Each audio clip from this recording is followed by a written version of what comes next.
Assalamu alaikum, peace be upon you. This is a story about a conversation between a Muslim and a Christian about hijab. It was a crisp Saturday morning in Tampere.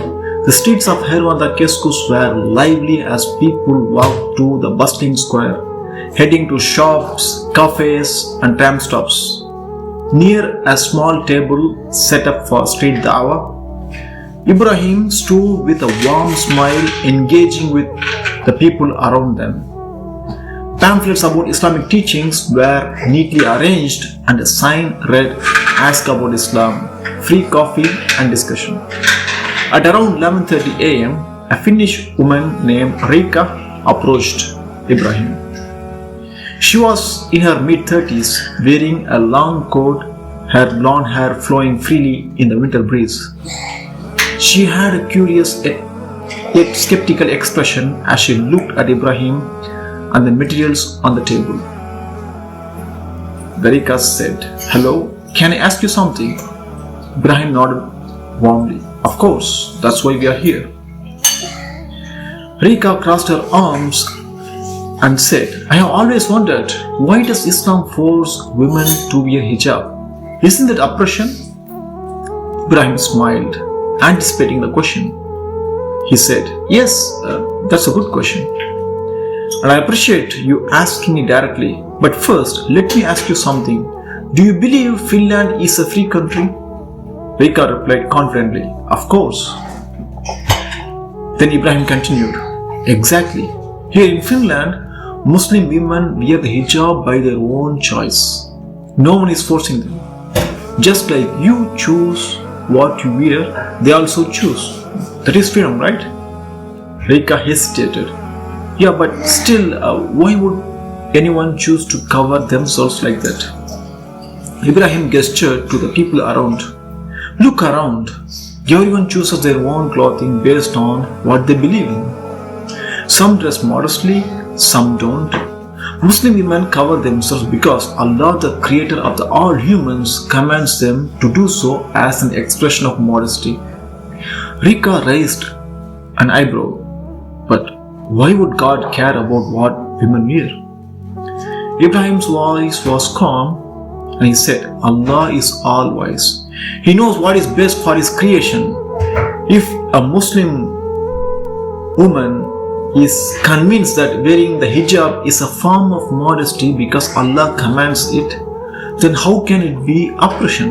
It is her own free will guided by faith." Rika thought for a moment and then said, "But covering the hair seems unnecessary. In Christianity, we don't have such a rule."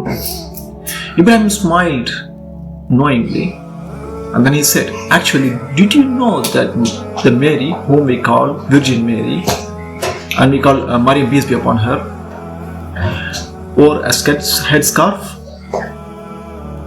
Rika looked surprised. "Well, yes, but that was different. That was ancient times." Then Ibrahim asked gently, "Was modesty only important in ancient times, or is it still a virtue today?" Rika hesitated again. "I suppose modesty is still good, but in Christianity we are not required to cover our hair." Ibrahim reached for a small Bible translation on the table and he said, "Actually, in the Bible, Paul said that women should cover their heads as a sign of respect and modesty. Have you read that?" Rika looked at him with curiosity. "I don't remember that part." Ibrahim nodded and then Ibrahim said that it is in 1 Corinthians 11:6. It says that if a woman does not cover her head, she might as well have her hair cut off. This means that covering the head was a sign of modesty and respect to God. Rika was silent for a moment. "So you are saying Muslim women wear hijab for the same reason Mother Mary did?" Ibrahim said, "Exactly. The same God who commanded Mary to dress modestly is the same God who commanded the Muslim women to do the same. And the Muslim women sincerely follow that command." Rika looked around at the busy square, deep in thought. "But if that's the case, why don't Christian women wear it anymore?" Ibrahim shrugged. "That's something to think about. The question isn't why Muslim women follow the commandment, it is why the Christian women don't follow the commandment. If you love and respect Mary, wouldn't it make sense to take her as a role model in modesty? Ibrahim asked. Rika did not have an immediate answer. She looked down and then back at Ibrahim and then said, I never thought about it that way. Ibrahim smiled kindly. It's good to question and reflect. Modesty, honor and protection are at the heart of the hijab. It's not about oppression, it's about faith, dignity and respect. Rika nodded slowly and then said, I will think about what you said.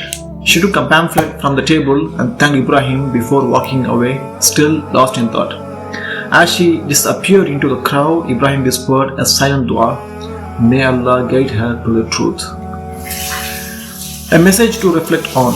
This story is a fictional representation of a real-life discussion that could take place during the street dawa in Tampere, Finland. It aims to show how hijab is not an oppression but a choice rooted in faith and modesty. The conversation highlights the similarities between Islam and Christianity in terms of modesty and encourages reflection on religious teachings. May Allah guide those who seek the truth. Ameen.